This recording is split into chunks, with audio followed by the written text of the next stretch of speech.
नमस्कार, स्वागत है आपका प्रेस जागरण में। मैं हूं आपके साथ स्मृति विद्यार्थी और हमारे साथ आज चर्चा में मौजूद है आजाद समाज पार्टी सह भीम आर्मी के प्रदेश प्रवक्ता डॉक्टर बीरेंद्र भास्कर जी। सर, स्वागत है आपका प्रेस जागरण में। आपका बहुत बहुत धन्यवाद और सबको क्रांतिकारी जय भीम। जय भीम, जय भीम। सर, मेरा पहला सवाल आपसे ये है कि बीजेपी जो है वो सीएम नीतीश को कमज़ोर बता रही है। बयान ऐसा आया है कि सीएम नीतीश कमज़ोर है, वो अपने सारे जो राजनीतिक जो है सारी चीज़ें हैं वो हैंडल नहीं कर पा रहे हैं। तो इस वजह से क्या आपको लगता है कि सारा वो कांग्रेस को भार दे दिए है, ऐसा टिप्पणी सुनने को मिल रहा है। तो इस पर आज़ाद समाज पार्टी का है वो क्या नज़रिया है, हमें बताइए। देखिए, सबसे पहले तो आज़ाद समाज पार्टी को इस पर टिप्पणी करना ही नहीं चाहिए, क्योंकि ये नज़रिया अगर प्रधानमंत्री मोदी जी का है नीतीश कुमार के प्रति तो हो सकता है उनका अपना नज़रिया, लेकिन जहाँ तक उनका इल्ज़ाम है कि वो सारे काम कांग्रेस के इशारे पे कर रहे हैं, ऐसा ही है ना इल्ज़ाम? हाँ जी। तो हम लोग तो शुरू से ये कहते आए हैं कि नरेंद्र मोदी एक कठपुतली हैं जो आरएसएस के इशारे पे चलते हैं। वो प्रधानमंत्री नहीं बल्कि वो एक रिमोट कंट्रोल प्रधानमंत्री है। शायद वो अपनी इस कमी को छिपाने के लिए अपना ये इल्ज़ाम नीतीश कुमार के सर मत्थे मढ़ रहे हैं। तो मतलब आपका ये कहना है कि जो अभी अफवाहें उड़ रही हैं बीजेपी सरकार को लेकर कि बीजेपी सरकार नीतीश कुमार को एक तरह से भगौड़ा बता देती है कभी कभी कि बीजेपी में कभी आ जाते हैं चले जाते हैं, तो इस वजह से कहीं वो एक निशाना साधने का प्रयास कर रहे हैं, आपका ये कहने का मतलब है? देखिए, मुझको इस मामले में ये कहना है कि नीतीश कुमार जी भगोड़ा हैं, बिहार की राजनीति की ज़रूरत है, ये यहाँ की जनता देख रही है। नंबर 2 बात कि ये इल्ज़ाम लगाने वाले अगर बीजेपी के लोग हैं तो उनसे भी एक सवाल है कि आप अपनी पार्टी को नहीं संभाल पा रहे और दूसरे की पार्टियों को बिगाड़ने पे तुले हुए हैं। कर्नाटक में आपने देखा होगा, झारखंड में आपने देखा होगा, महाराष्ट्र में तो पूरी की पूरी सरकार पलट दी। तो ये गंदगी फैलाने में तो सबसे बड़ा हाथ तो आपके बीजेपी का ही है। तो मुझे उस पर क्या टीका टिप्पणी करना है। स्वच्छ राजनीति करें, लोगों को समझ में आए और जनादेश का सम्मान करें, यही हम आपसे अपील करेंगे। सर, मेरा अगला सवाल आपसे ये है कि जैसे जीतन राम मांझी ने यू टर्न ले लिया, इस पर नीतीश जी हैं जो सीएम नीतीश हैं वो पलटवार करते हैं, तो इस पर आपकी पार्टी यानी आज़ाद समाज पार्टी का नज़रिया क्या होगा, क्या कहना चाहेंगे आप इस बारे में? देखिए, ये जीतन राम मांझी जी का भी ये बार्गेनिंग करना, सौदेबाजी करने का जो ये तरीका था, 3 मंत्रालय मिले हुए थे उनको, और साथ ही साथ उन्होंने दबाव का जो राजनीति किया, ये जनता को अच्छा नहीं लग रहा है, आज़ाद समाज पार्टी को भी अच्छा नहीं लगेगा। और हम इस तरह की राजनीति, सौदेबाजी वाली राजनीति से हम परहेज करते हैं और इसे हम अच्छा नहीं मानते। रही बात कि नीतीश जी का पलटवार, तो नीतीश जी अभी किंग मेकर हैं, इस बात को समझना चाहिए कि आप जिस जनादेश को लेकर सदन में आए हैं उसी समूह में से एक रत्नेश सदा जी को उन्होंने मंत्री पद दे के उनकी औकात दिखाने का काम किया है। तो ये कहीं ना कहीं आपसी विवाद का भी मामला नज़र आ रहा है कि अगर इस तरह से एक दूसरे को नीचा दिखाने के लिए जनादेश का अगर अपमान करेंगे तो ये लोकतंत्र के लिए अच्छा नहीं है। तब तो आने वाले समय में हम किसी नेता का चुनाव नहीं करेंगे, बल्कि जब चाहेंगे वो शतरंज की गोटी की तरह लोगों को हटा देंगे।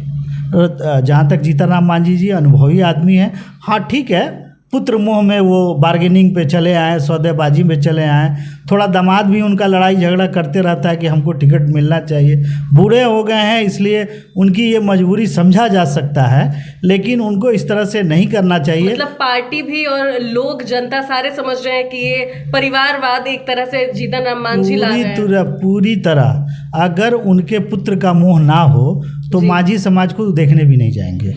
लेकिन जहाँ तक व्यक्तिगत तौर पे मैं जीतन राम मांझी जी को जानता हूँ, काफ़ी सुलझे हुए विद्वान आदमी हैं, लेकिन दबाव में आकर वो गलत निर्णय अभी तक कर रहे हैं। मतलब जीतन राम मांझी जो है, नीतीश सरकार का अलग होना जीतन राम मांझी के लिए एक मतलब परिवारवाद को आगे बढ़ाने के लिए, इसी वजह से नीतीश सरकार उनसे पीछे हट रही है, आपको ये लगता है? पुत्र मोह और दामाद मोह समधन तो पहले से जेडीयू में है। अच्छा। तो ये सब चीज़ें जब आ जाती है तो आदमी के विवेक पर असर करता है। जनता की कोई कहीं दूर दूर तक भलाई की बात नहीं नहीं, लग रही है जनता इसमें। तो ये कभी नहीं मांग किया कि आप अपने दामाद को लड़ाइए। जनता ने ये भी नहीं मांग किया है कि आप अपने बेटे को लड़ाइए। उन्होंने नेता माना है तो सर्वमान्य रूप से माना है जीतन राम मांझी को। वो जिसको भी लड़ाते हुए उनके विवेक पर निर्भर करता है, और वो गलती कर रहे हैं तो इसका असर भी उनके नेतृत्व पर पड़ेगा। सर, मेरा अगला सवाल आपसे ये है कि यूनिफॉर्म सिविल कोड, ठीक है, इसके बारे में आज़ाद समाज पार्टी की जो है वो क्या नज़रिया है, क्या रोल रहेगा आपका, कुछ ऐसा हमें बताइए। समान नागरिक संहिता, जी जी, ये जो है हम इसका खुला विरोध करते हैं, बड़ा कड़ा विरोध करते हैं। ये एक अव्यवहारिक और संविधान विरोधी है। जब देश आज़ाद हुआ था तो आप जान लीजिए कोई भी कानून बनता है तो क्या होता है, जॉन लॉक ने भी कहा था, कानून के विशेषज्ञ, कि law is a social contract, सामाजिक समझौता को ही कानून कहा जाता है। जब ये संविधान बना था तो ये लोगों के विश्वास में लिया गया था कि हम आपके धर्म और आपकी पद्धति, आपकी परंपरा और आपकी सोच को बरकरार रखने के लिए पूरी खुली छूट देंगे। तभी संविधान के तहत आईपीसी या सीआरपीसी के तहत या फिर अलग से मुस्लिम पर्सनल लॉ बोर्ड हुआ या मुस्लिम लॉ हुआ या हिंदू लॉ का मान्यता दी गई। और ये यूनिक सिविल कोड जो बात कर रहे हैं, ये कह रहे हैं सब आदमी एक समान, ऐसा नहीं होता है। आप ये बताइए कि एक जवाब दे हमको बीजेपी वाले कि अगर समान नागरिक संहिता कानून लागू कर देंगे तो आज जो हिंदू में SC ST है तो आप मुस्लिम में SC ST कैसे करेंगे, क्रिश्चियन में कैसे SC ये ST धर्म करेंगे? की राजनीति शायद बंद करना चाहते होंगे एक तरह से। ये सरकार का जो है नजरिया है अलग तरीके से कि धर्म की राजनीति वो बंद करना चाहते हैं। देखिए, धर्म की राजनीति नहीं, ये धर्म का दुकान चला रहे हैं। धर्म की राजनीति तो कर ही रहे हैं क्योंकि ये धर्म के नाम पर इस देश को चलाना। सारे इक्वल हो जाएंगे तब तो ये धर्म की राजनीति बंद हो जाएगी ना सर। ऐसा संभव है क्या? आप जो है एक बड़ी जनसंख्या को आप अपनी पद्धति थोपने का काम कर रहे हैं। तो हमारे आसपास तो 40 कंट्रियां हैं मुस्लिमों की, अगर वो हम पर थोपना शुरू कर दे तो, क्रिश्चियन पूरे वर्ल्ड में फैले हुए हैं, अगर वो हम पर थोपना शुरू कर दे तो स्थितियाँ क्या होगी? ये कहाँ ले जाना चाहते हैं इस देश को, और इस देश के वासियों को कहाँ ले जाना चाहते हैं? हमें मुस्लिम से क्या परहेज है? अगर वो उनकी जीवन पद्धति है, उनका अगर जीवन शैली है, उनके आस्था के अपने तरीके हैं, तो इसमें हमें क्या होना चाहिए? हम टोपी लाल पहने या ब्लू पहने, इससे दूसरे को क्या दिक्कत होना चाहिए? अगर हाँ, लॉ हर जगह ये संविधान कहता है कि आपका कोई भी कार्रवाई किसी दूसरे के अधिकारों का अतिक्रमण करता हो तो उस लॉ को रोकना चाहिए, और ये पूरा अधिकार संविधान ने आपके सरकार को दिया है। तो मैं ये कहना चाहता हूँ कि ये भुलावे की चीज़ है, और मैं कहना चाहता हूँ इनका कोई समान नागरिक संहिता कानून नहीं है। इनका सीधा है कि मनुवाद पे आधारित कानून लागू किया जाए, जहां शोषित वंचितों के अधिकार को छीन कर दिया जाए और उनके साथ अत्याचार किया जाएगा, और उस अत्याचार को ये कहेंगे कि शास्त्रों के मुताबिक ये सही है। ये समान नागरिक संहिता कानून भले ही लोग ये समझ रहे हों कि ये मुस्लिमों के खिलाफ, ये मुस्लिमों के खिलाफ नहीं है, तो ये दोहरी चाल चल रहे हैं ना सर। दोहरी चाल तो छोड़िए ना, तिहरी चाल चल रहे हैं। जो हमारे शास्त्रों में शूद्रों के प्रति, वैश्यों के प्रति में जो अपमानजनक टिप्पणियां और जो पद्धतियां लागू की गई है, उस पद्धतियों को ये लागू करेंगे। यानी कि अगर नुकसान है तो सबसे ज़्यादा अति पिछड़े और दलित जातियों को है। बहुत ही ज़्यादा इससे उनको आने वाले समय में अत्याचार शोषण बढ़ेगा। अब रही बात कि अगर हम इसका विरोध नहीं करते, हमारी पार्टी तो ये पूरे देश में, और हम जो भीम पंचायत करने जा रहे हैं, तो इस मनुस्मृति और समान नागरिक संहिता के कानून में आपसी संबंध को हम दर्शाएंगे और पूरे देश में मनुस्मृति को जलाने का काम करेंगे। मैं आपको एक बात और भी बता देना चाहता हूँ कि इस मनुस्मृति पर आधारित क्यों हम कह रहे हैं। आपको लगता होगा कि इनका ये दिमाग का फितूर नहीं। आप देख लीजिए कि इस बार जो संसद का उद्घाटन हुआ तो उसमें जो है हिंदू धर्म के ब्राह्मण पुजारियों को बुलाया गया। तो क्या ये साबित करना चाहते हैं कि इस सदन में अब मुस्लिम नहीं आएंगे? अगर मुस्लिम आएंगे तो आना चाहिए था। मतलब मौलाना को भी बुलाना चाहिए था। अगर क्रिश्चियन को आना है तो क्रिश्चियन के पादरी को भी बुलाना चाहिए था, पारसियों को भी बुलाना चाहिए था। अरे धर्म समभाव जो है हमारे संविधान और देश की संस्कृति को, इसको ताक पर रख के ये क्या जताना चाहते हैं? ये पूरी तरह मनुस्मृति लागू करना चाहते हैं, जिसमें कुछ लोगों को विशेषाधिकार और आम लोगों के समान अधिकार को कुचला जा सके, वो है समान नागरिक संहिता। आपने जैसे अभी राष्ट्रपति भवन के उद्घाटन के बारे में बताया, तो ये काफ़ी जोर पकड़ रहा था कि तेजस्वी प्रसाद यादव जी ने भी इस पर टिप्पणी की थी कि राष्ट्रपति को क्यों नहीं बुलाया गया पार्लियामेंट का जब उद्घाटन हुआ। तो आप ये बताइए कि आज़ाद समाज पार्टी इस बारे में चुप क्यों है? आप कुछ कहना चाहेंगे कि उन्हें भी बुलाना ज़रूरी था क्या? ये कास्टिज्म, रिलीजन, ऐसा कुछ को लेकर शायद प्रधानमंत्री को नहीं बुलाया, प्रधानमंत्री ने नहीं बुलाया राष्ट्रपति को, इस पर क्या कहना चाहेंगे आप? देखिए, इसमें तो शुरू में ही 27 पार्टियों ने बहिष्कार किया था और इस बात को आगाह कर दिया था कि ये गलत हो रहा है, संवैधानिक मर्यादाओं के खिलाफ हो रहा है। अब रही कि बीजेपी अभी तक स्पष्ट नहीं कर पाई भारत की जनता के पास कि इस संवैधानिक संस्था लोकसभा के उद्घाटन में संवैधानिक प्रमुख राष्ट्रपति को क्यों नहीं बुलाया, इसकी क्या ठोस वजह थी, अभी तक स्पष्ट नहीं कर पाया। लेकिन ये बातें स्पष्ट है कि ये हमेशा से दलितों का और आदिवासियों का अपमान करने का काम ये बीजेपी सरकार करती है, उनको कुर्सी पे बैठा के और कुर्सी धोने का काम करती है। मतलब राष्ट्रपति को भी एक निचले स्तर से, जातीय निचले स्तर से जो आ रहे हैं, उनका भी इसको, मतलब उनको भी ये चीज़ सहना पड़ रहा है। इसका उदाहरण है कि सूर्य मंदिर में जब इससे पहले वाले राष्ट्रपति कोविंद जी गए थे तो मंदिर के अंदर में भी नहीं जा पाए थे।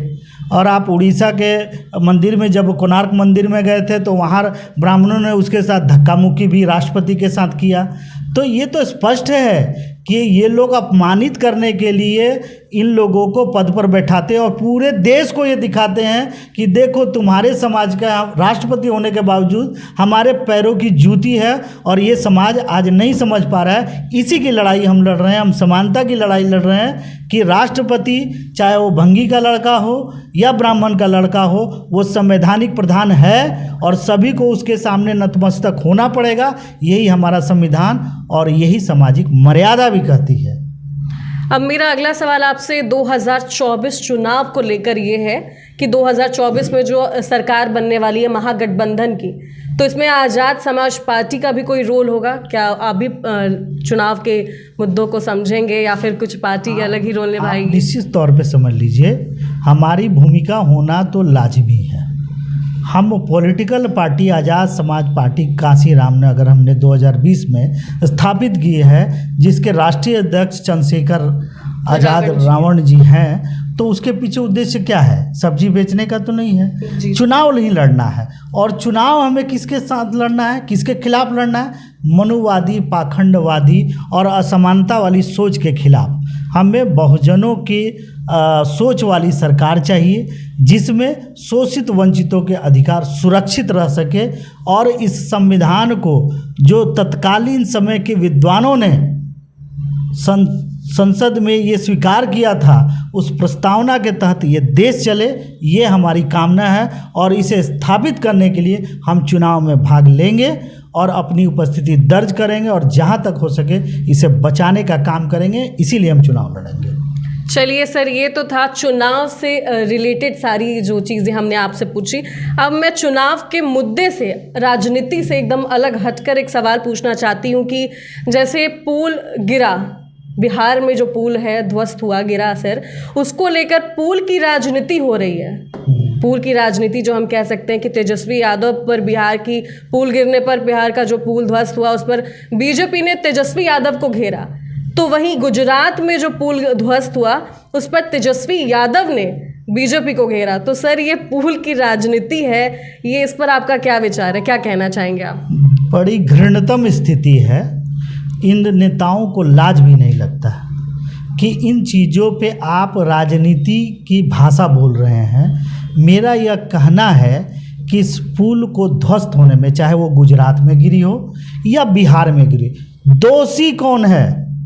ये भ्रष्टाचार का मामला है और भ्रष्टाचार में बर्खास्तगी की बात आती है, इस्तीफे की बात आती है। ये दोनों चोर चोर मौसेरे भाई वाला काम कर रहे हैं, एक दूसरे पर लांछन लगा के उन अपराधियों को बचा रहे हैं जो 1700 करोड़ रुपया का नुकसान हुआ है, उन लोगों को बचाने का ये दोनों काम कर रहे हैं, नूरा कुश्ती खेल रहे हैं। अगर अधिकार क्षेत्र में तेजस्वी यादव का है तो उन्हें बर्खास्त करना चाहिए, जो इसके जिम्मेवार इंजीनियर हो या कंपनी हो उसके पैसे को जब्त करना चाहिए। अगर केंद्र सरकार ने ऐसा किया है तो केंद्र सरकार को इस पर कड़ी कार्रवाई करनी चाहिए।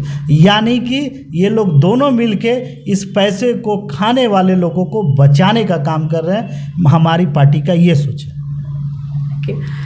तो ये आज का सेशन था 2024 चुनाव को लेकर। महागठबंधन सरकार में क्या होने को है, या क्या नई राजनीति बनेगी, क्या सियासी हलचल होगा, या फिर जनता किसे चाहेगी और किसे वोट देगी? क्या अगली जो देश के नौजवान हैं वो तेजस्वी को चुनेंगे या फिर बीजेपी सरकार की तरफ रुख लेंगे? आपका क्या विचार है, आपका क्या कहना है, कमेंट सेक्शन में हमारे साथ ज़रूर शेयर करें। और सर, आज के सेशन के लिए धन्यवाद आपका। बहुत बहुत धन्यवाद। जी, क्रांतिकारी जय भीम। जी जी, जय भीम जय भीम। तो ऐसे ही सारे पॉलिटिकल न्यूज़ अपडेट्स के लिए बने रहे हमारे साथ और देखते रहे प्रेस जागरण।